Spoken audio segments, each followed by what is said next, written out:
은행 송금을 하다가 계좌번호를 잘못 입력해서 엉뚱한 사람에게 돈을 보내는 경우가 가끔 있죠. 시간과 비용이 많이 들다 보니 잘못 송금된 돈을 포기하는 경우가 적지 않았는데요. 예금보험공사가 내년 7월부터 직접 잘못 송금된 돈을 찾아주기로 했습니다. 박병한 기자입니다.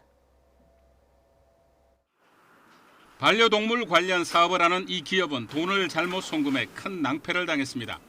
거래처 계좌를 잘못 적는 바람에 2천만 원을 잘못 송금했지만 결국 돈을 반환받지 못한 것입니다.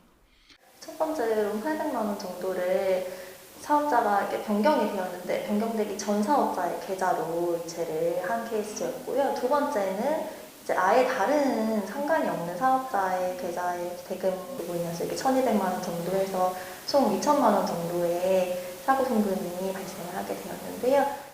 최근 모바일 뱅킹 등 비대면 거래가 확대되면서 이같이 은행이나 계좌번호를 잘못 입력해 제3자에게 실수로 송금하는 경우가 늘고 있습니다.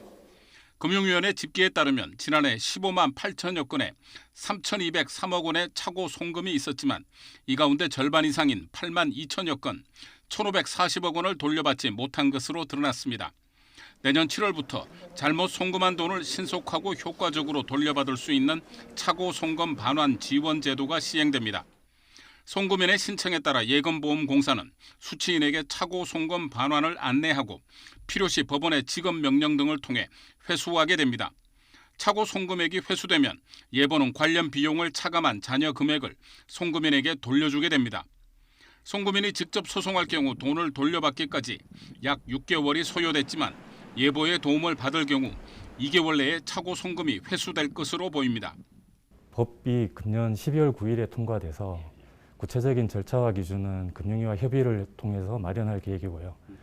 무엇보다도 송금 과정에서 실수가 일어나지 않게 예방하는 것도 중요하다고 생각합니다.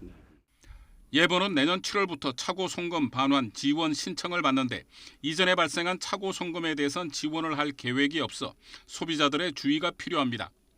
YTN 박병헌입니다.